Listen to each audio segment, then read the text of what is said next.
You're about to enjoy a Cloudcast original. Local stories, local storytellers, local brands. Have you ever felt that you as a woman may not appear to measure up when you see incredible women in strong roles? You may be surprised when hearing from women in these positions and how we all share many of the same challenges. Thank you for joining us for the SheEO Lead-In podcast with Rebecca Jones as we share the journeys of women.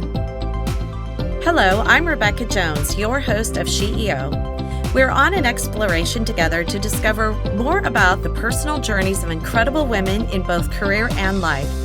We all have paths to share that sometimes take incredible turns, deep resilience, and courage to navigate. My hopes are that the challenges shared here encourage women to take leaps of faith and growth when a journey feels too difficult or unachievable. There is great strength deep within each one of us. These stories are meant to share the ways strong women have taken their dreams to strive and thrive to new heights despite their sometimes rocky paths and found a way to lead in. I am so excited to be here today with Alyson Landis, the CEO of Inkcentric Corp. How are you today, I'm Alyson? wonderful. Thank you so much for having me. Oh, we're super excited to hear all about you and who you are and what you've done in this wonderful journey called life. Thank you. So today, why don't we just kind of break the ice and why don't you just share a little bit about what your business is all about and what you do on a daily basis? What does that look like? Absolutely. So I own Inkcentric Corp. We are a full service fulfillment facility for all businesses, meaning we offer printing and promotional products, any ink on paper, any promotional product, short and tall. That's us. And on a daily basis, I am here working on different projects, making sure the presses are running properly, keeping in touch with our clients to see about their needs, really just here overseeing our amazing team that we have here. That's awesome. And you're national, correct? Yes, ma'am. Absolutely. So do you have a storefront where people can come in after they've ordered things, pick them up, and then also shipping out? Absolutely. We have a brick and mortar building here. People are welcome to come in. We have conference rooms and a sample room as well. But we also have a lot of clients that we've never met face to face. With fulfillment and drop shipping, we can ship absolutely anywhere for you. That's great. I see a little bit of your little things in the background. So you have soft items and then you have items that are not, cups, everything. It looks like you just carry just about everything. Thank you. Yes. And it's all ink on paper, really. So whether it is business cards, brochures, banners, but also promotional products and all apparel, whether it's silkscreen or embroidery. And yes, this is the fun from behind me. It's a little bit bright and fun, but at least you can see a ton of the products that we do offer. Great. I think it's wonderful. So who are you as a person? Why don't you share a little funny story about your childhood that maybe everyone doesn't know? Okay, I do have a funny one, and it's going to be a little bit embarrassing, but this is the point of life, right? Aren't they all? Thank Yes. you. So a little bit about me really quickly. I have been married for 18 years to an amazing man named Mike. We have one daughter, Madison, who is 15, going on about 23. So that is my family, and 3 dogs, because why wouldn't we have 3? Funny story about me. When I met my husband or future husband at the time, his sister is a videographer, very much into Stone Temple Pilots. There was a contest that they put out, create a snippet of a video, turn it in, and we'll see how that goes. So it was me, topless, walking on the side of the street with an STP or bust sign, and wouldn't you know it, they used it in their video. So truly, I am a printer, but a video vixen at the same time. So that's my claim to fame. Wow, that is amazing. You know what? I think we all have those crazy stories, right? Because we're just, when we're young, we do these things that we go, gosh, I hope that doesn't come back at some point. Sometimes it does. Sometimes it doesn't. That's awesome. Thank you for sharing that with us. Thank you. I'm bright red, not that you can see, but yes. So what do you think is one word that really describes you and captures who you are? Loyal. I think that would be the word that I would use. Loyal. My family means the world to me. Family and friends are everything. That's a good one. That's so important. And, also in business relationships too, because when you know that someone is fighting for you and they're loyal to you and they want you to do well, I think that always puts things in perspective as far as, having business, but also like that deep connection. I think it's important. Thank you. Completely agree. I just had a conversation today and somebody asked why our clients use us. And I used that word as well, trust. You have to trust that your vendors are going to get your job done right, correctly. Quality will be there and on time. And that's what we offer to our clients. Absolutely. Yes, there's nothing worse than actually having something show up and it's not what you wanted, not what you expected. Exactly. It's just very disappointing. And especially when you're spending so much money on something Absolutely too. agree. Yes. Yeah. So how long have you been doing this? Have you been running Inkcentric and how did you get in that? And what were you doing before? Thank you. So Inkcentric started in 99 and I was working for them then. I took over full ownership in 2008. We became a corporation that year as well. So fully female owned and run. I also introduced promotional products in. We were printing prior to that. So promotional products is something that I brought in. And prior to that, my story actually starts with, I was working the front desk for a commercial photographer. I was also going to college and working at Pier 1 Imports, kind of a busy lady. I'm still that way to this day. I was running the front office. They said, we'd like you to do sales. I said, I know nothing about sales. They took the yellow pages, threw it at me and said, go for it. So not to age myself, but Google did not exist then. So I wrote myself a spiel and I started picking up the phone and making cold calls. And that was truly my foray into sales. And I was good at it because I was naive, young and naive. Those are the best things to be when it comes to cold calling. I had no idea who I was calling. So from commercial photography, I moved into pre-press. From pre-press, I moved into printing. So it really gave me the full array of the marketing services that we offer, starting from the beginning to the end. So that seems a little daunting, the yellow pages. Yes. So I would say you're probably a little courageous too. I find myself to be that way sometimes. And you know what I always tell young people is that when you have something that you need to do that maybe is a little tough for you, maybe it's not comfortable, that's when you know you're doing the right thing, don't you think? Thank you. Absolutely. Without risk, where's the reward, right? And we need to do things that make us uncomfortable to be able to push through them. And I'll be honest with you, I still make cold calls to this day. It's a little bit different now with the World Wide Web and the information we can research prior to it. But listen, everybody likes to talk. You know, everybody would love to hear from other people. And I fully believe in that. Keep a positive attitude. Well, and I think now more than ever, too, I think we found during the pandemic that without that personal connection, it really leaves people wanting that. And I think just being able to continue doing that and say, hey, wanted to check in with you, see how things are going. I think people want to talk. They want to share things. And it's not all about the phones and the computers and all that. I think that personal touch is really important. Thank you. I agree. We have been trying to pick up our social media presence a bit. I was challenged about a year and a half ago to do videos, and I am not a video girl, but I've been consistently doing them Monday, Wednesday, and Friday, and it's working. The attention that we're getting from it is great, and I believe it's a humbling thing at the same time. My makeup isn't always perfect. I can fix my lighting a little bit more, but instead, this is me. This is who I am. I posted one of our dogs the other day, and my daughter says to me, Mom, what does Joey have to do with printing? And I said, well, I feel people want to know who's behind the camera. They want to know who's behind the business. We love our dogs. This is part of that. So I'm trying to go with that as well, of learning more, introducing myself more to everybody as well, instead of it just being a product. I think that's good because you are part of the product. Thank you very much. You are, because without customer service, you've got a lot missing, right? Absolutely. That's a big part of all of it. Yes. Yeah. Yes. Yeah. So how do you measure success? And I'm sure you've probably failed at one or two things. Why don't you share a couple of things with us? Oh gosh, I fail on a daily basis. I mean, there are always. Don't we all?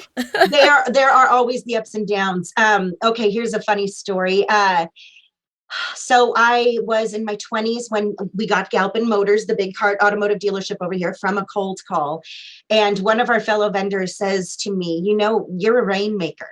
And I said, I don't even know what that is. And it was a funny story. And I said, and I since, of course, have figured out what that is and realized that it was a true compliment that he was making. But it's contagious, the positivity, and we're always just looking to climb up, make sure our skills are on point, go to all of the trainings, everything that we need to do with it. And to me, that's part of being a success.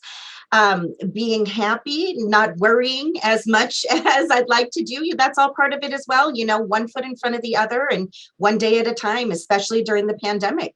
That hit our business quite a lot, as I'm sure you can understand, especially with in-person events, which is still a struggle now. Those are coming back a little bit, but now we're trying to figure out how to do them safely and to let our marketing products help with that as well, if that makes sense. Yeah, and I think that's kind of changed. Like now there are tissues that people want to use more and things like that, and hand sanitizers. So I think it's just really pivoting just a touch anyway. Thank you. No, you're absolutely right. And even embracing the Zoom calls. We have a lot of clients, especially during the pandemic, that we would do apparel for, or water bottles. Everybody was looking for that Brady Bunch picture with all of the squares and all of their employees in it, but it looked that much better with everybody wearing branded apparel and just showing their support for the company that they work for.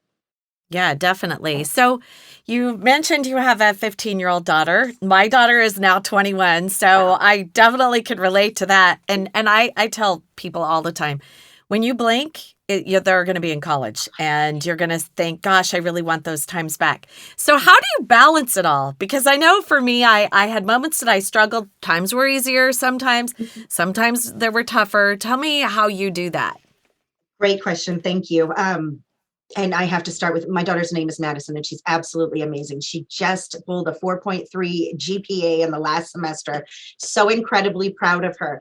We really are a family bunch here. We have our children come and get involved in our business, especially when it comes to social media. I will not lie in saying my 15-year-old can run circles around me when it comes to apps, the phone, knowing all the tricks and everything else. So we really do our best to get her involved with all of the social media and really just the day-to-day basis of this. I don't know that she will end up taking over the company when she's older. I would hope she, can go whatever path she'd like to, but we're a great family. I feel very, very fortunate and blessed.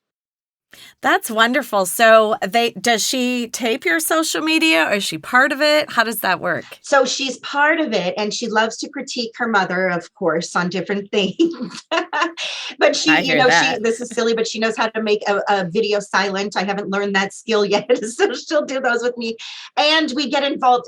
She has a big social media presence actually on her own as well, a little bit of an influencer, but so I love her opinion, and that's kind of what we do, is bounce ideas off of each other. Do you think this will work? How about this new trending song? Can you tell me anything about things that are trending right now? So I really look to her for the hip and happening information.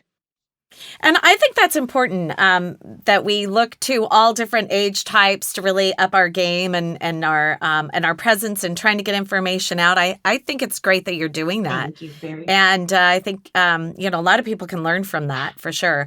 Some people say, "Oh, I can't learn anything from a younger person." I'm like, yeah, you really can actually. You really and you do. want to reach them too. You don't want them to not have an opportunity to connect with them. So you've got to have that younger idea kind of placed in your head so you can bring that to life too. Completely agree. A great example really quickly is there was a trending, I think it was the end of December, Bing Bong. I'm not sure if you heard that expression, Bing Bong, but it was on TikTok, and we ended up using that clip in a video. And then wouldn't you know, the next week, one of our clients has us print, he owns a restaurant, and the front of the shirt said Bing Bong. Because again, we have to embrace this, right? This is our day and age. Things that are trending work for adults or for teenagers or for businesses, so it's neat to keep it all together and have her as my little secret weapon to help with those trending things. Well, and it sounds to me that she's kind of mentoring you a little bit in this. That's awesome. Actually. Thank you. Yeah, that is so great. So do you have role models or mentors besides your daughter that have really influenced and shaped who you are and what you're doing? Yes. And yes, I thought about this question, and I thought if I would go with somebody famous or popular, and really, truly, it's my mom and my grandmother. Incredibly strong and smart women. Unfortunately, neither are here with me anymore, or us anymore, but watching them over the years and everything that they pushed through really is my motivation. If I could only say that I'm half as successful as either one of those women were before they passed, that would be the world to me, truly. That's nice. Real quick, funny story about them. This is my Russian side of the family as well. My grandmother had my mother on the roof to do the lights, the Christmas lights, because none of the men were around. So she decided to take a rope, tie it around my mom's waist, and hoist her down as she was going closer. They made it. It was fine. She held her up. But that's my fun story of you don't need any help. As long as you've got the love and the determination there, you can make anything happen. Oh my gosh, that gave me a visual. Right? So I have a question. How many employees do you have? We actually we have 5 in the office, and then we have freelance employees as well doing our graphic design and web design. And then what about your distribution and all of that? Oh, well, that really depends. We have relationships with vendors as well. So depending where the product is leaving from, that's how that works on that end. So maybe 10 to 20 when it comes to distribution. I'm imagining some of them are men. Yes. We're not. Yes, we are not all female here. We do love men just as much as women. And yes, of course. To be honest, actually, our designers are all men, interestingly enough. Yes. And my husband actually works for us as well. COO is what we refer to him as. Oh, that's great. So what are some lessons that you've learned that you could share with other young women and that they might find helpful in their journeys? Well, I think the biggest lesson would be just push through. Keep going, even if it seems daunting and as if you cannot. Keep moving forward. Trust yourself. Trust your gut. I don't know how many times I've been talked out of my own feelings when I know that you just need to move forward with what you believe in, and make sure you have a great network of people around you. I think not burning any bridges is a big lesson that I've learned as well. As angry or frustrated as I've wanted to be at somebody, there really is no benefit in the end. And lastly, a good one, no need to yell. You raise your voice, most of the time you lose. That other person on the other end does not have to continue listening to you. It comes across as abrasive. Stay calm, remain true to yourself. That would be it. And always smile. Always smile. Yes, that's right. The other thing. That's the thing I think too. When you're having serious discussions, for sure, it's so important to definitely stay calm. Because when you start to lose it and you get too excited about something, then yes, your voice will be raised and people stop listening. They do. They really do. They stop listening. Absolutely. And then they shut down, and then you can no longer actually have a conversation and figure it out because it just really ends it, and people shut down, and then you can't get anything done. So completely agree. Can't collaborate. So tell me, what are you most passionate about in everything that you've done? What are you most passionate about? Besides motherhood, because I know that I could sense that in you. I'm the same way. But truly, what are you most passionate about in what you've done, business-wise? I believe I'm most passionate about still being here to this day, making it through 2008, which was a crazy year to take over the business as it was. There have been lots of thorns, lots of daggers, lots of speed bumps that have been in the way, and we are still here to this day. I absolutely love helping our clients with whatever their goal is, whether it is bringing more people into the dealership, gaining more access to clients, whatever it is. This is silly, but it's almost like doing the dishes. Dirty sink, you clean the dishes, you have an end result. You have a beautiful, clean kitchen in front of you. And it's similar with our clients. Love meeting them, moving through the process with them, and actually getting them to where they need to be. I mean, that's helping our neighbor is the best thing. It's all about our community here. And so how many customers do you have in the immediate area that you see on a pretty regular basis? Do you have many or not so much? And just for our listeners, you're located in Chatsworth, so you're not here in San Diego County, but tell us how that looks. Do you have a big amount of people that you see on a fairly regular basis? We do. We actually do. We have a lot of local customers, but we have a lot of out-of-state customers as well. The locals are great. We do lunch several times a week. We love to have great relationships with our clients, of course. It's fun to strategize and to come up with campaigns together. That being said, we have a lot of clients that we've never met face-to-face. Email is fabulous. Zoom, we've totally embraced. embraced. I love this. Wouldn't have had a chance to meet you without Zoom. So really, it's just staying in touch and really figuring out our clients' preferred method of communication.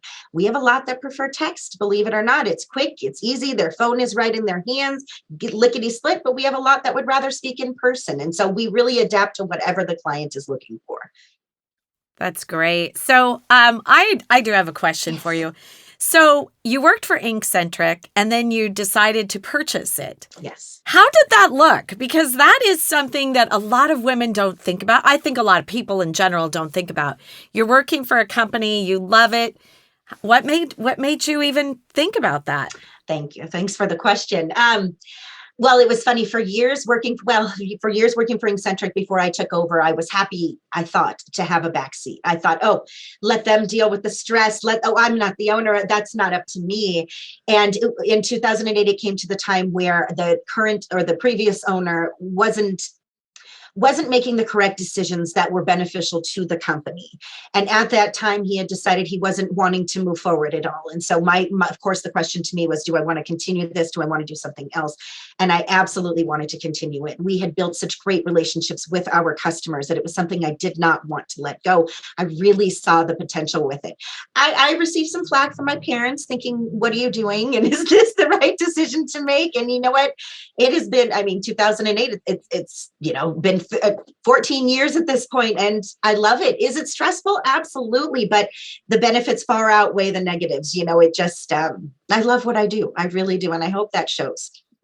Well, and you've really evolved that from, becoming, and I imagine, well, I actually didn't ask you this. Did your husband work there in the beginning as well? No. So you brought him in. So that actually became then your baby. Very right? much so. We actually had an interesting switcheroo. I had Madison in 2006.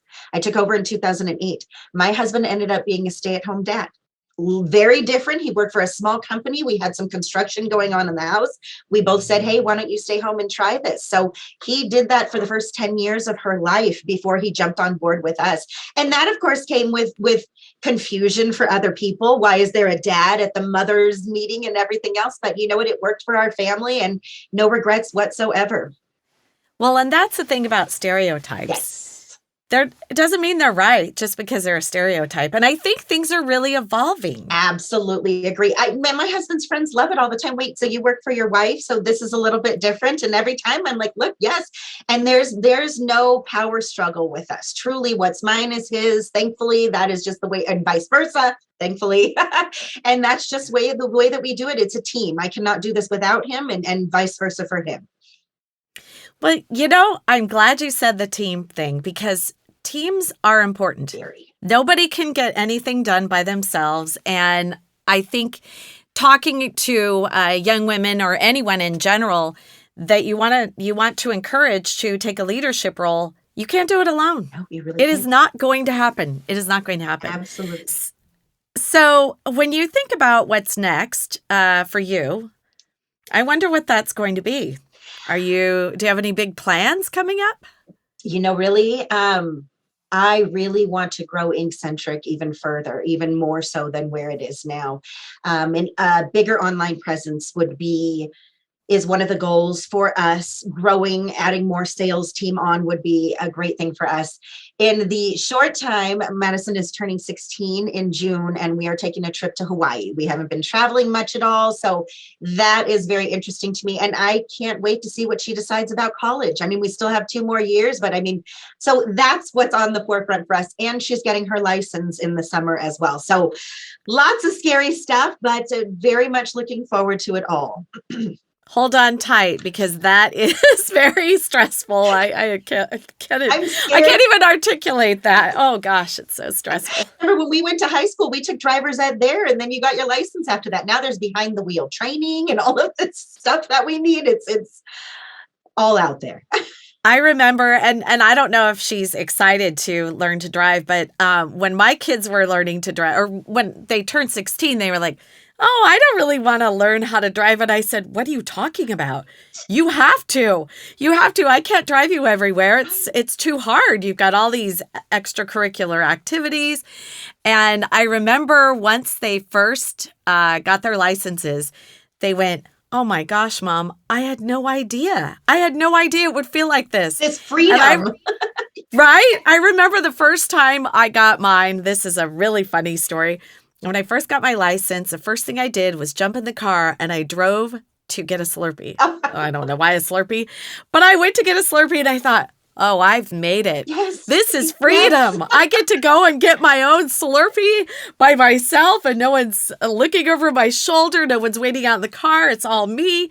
Gosh, that feels good, doesn't it? Absolutely. It is the freedom.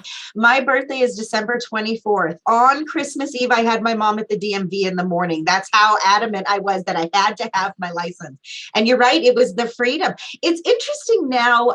I feel kids get their licenses a little bit later than we all did. And I'm not sure why. Maybe it's the culture because we drive them everywhere. Heck, they don't even have to go to McDonald's anymore. You can DoorDash the food to come directly to you. You know, talk about cushy lives versus our SpaghettiOs in front of Charlie's Angels when we were growing up, you know, a little bit different. Oh my gosh, you couldn't capture that more. And you know what's interesting? When you think about our kids, you're right. Why do they need to? Right. And I think even during the pandemic, it's even become more prevalent that you can get anything. Yes. I never ever used to Instacart. No. I never even thought about it. And then during the pandemic, I was like, gosh, I'm so busy. I don't really have time to go to the grocery store. And it's so, you know, I thought, gosh, I'll try it. And I am addicted to it now. Me too. I just ordered it this weekend. I love it. I think, okay, what am I going to make this week? And then I just go on Instacart. I keep adding things. And then, you know, I push send and then it arrives at my door. It's so easy. You don't even have to unload it from the car anymore. It's on your doorstep. How easy and convenient. Well, wait until it becomes that it actually can be delivered via drone. Oh, gosh, you're so right. You're absolutely. Amazon's already using the drone, I think, right now. It's crazy. Yeah, they're starting to roll it out in certain places. It's going to be very, very busy, I think. And also, I think that's the future of actual transportation. It's going to be that and autonomous cars and all of that. I'm really excited to see what the future holds. Me too. It's the Jetsons. Remember, this is what they all predicted, and this is what we're getting now. My husband's family lives in Santa Monica, and they already have the little robots doing the food delivery. So you can see them cruising down the street. Nobody's around, and it's just cruising right to its spot to drop off. Very interesting. So Inkcentric and drones delivering and all of that. It's so awesome. Love it. So I have a question. So you walk into a room of people that want to become leaders, young women. What would your advice to them be? My advice to them would be trust your instincts, trust your gut. Trust yourself. I think that's what that would be. I think I've confused myself over the time. I've let naysayers get into my head, and you know what? It's what I believe and what I stand for, and that's what I would ask and tell young women to do: is be strong with what you feel. Stand strong, stand tall. You're you. Nobody else is you. We're all individuals, and stick with that. Yeah, that's great advice, because when you look at how many times we start second guessing ourselves just because of one person. Yes, absolutely. That one is, comment, one person, somebody whispering next to us. Absolutely. Absolutely. Even as adults, it doesn't go away. You know, gossiping, all of those things still exist. And I think as adults and as a strong woman, you figure out who is in your circle, who belongs in your circle. And if those people are not helping you climb up that ladder, then it's time to go. You know, it's our decision. We're not stuck in high school. We're not stuck with the same group of people. The world is our oyster, and there are so many fun and kind people in it. That's the goal. Find those people. Well, I have a little group myself. We call ourselves The Village, and it's a handful of women, and we've been friends a very long time. Many of us had kids. Well, we all had kids, but many of them were the exact age or within a year or so, younger or older, and we have stuck through so many things. Divorces, marriages, and all of it. And it's been so amazing because really surrounding yourself with good people that are going to continue fighting for you, encouraging you through tough times, because we all have them. We all do. You're so absolutely important. right. amazing that you have the village. And I do have a good group of girlfriends around me that we actually just bought tickets to go see ABBA, or it's a play about ABBA. But yes, and that's that, you know what, that's a hobby or mine, is going to see musicals. My husband isn't into it that much, and I've dragged him enough over the years that I now have this good group of women that absolutely just love it. So I'm very excited about that. That's wonderful. Well, Alyson, thank you so much for joining us today and sharing your story and how Inkcentric came about and how that's all happened. I really am very happy for your success, and I can't wait until you've got the little drones delivering and all of the things that are happening for you. So good luck to you in the future, and hopefully we'll be seeing you soon. This was awesome. Thank you so much for your time. Appreciated getting to know you and all your whole base and everything. This is fantastic. Thank you. Thank you. Thank you so much, Alyson. Now that was powerful. We hope you've been lifted and encouraged by today's inspiring voice. Always remember that life doesn't look exactly the same for each one of us. Never stop dreaming, striving, and thriving. In future episodes, we look forward to bringing you powerful stories from amazing women who learn how to lead in to challenges. Thank you for listening and being part of our community with SheEO host Rebecca Jones. You have been listening to a Cloudcast original. Local stories, local storytellers, local brands. Find more stories at cloudcast.us.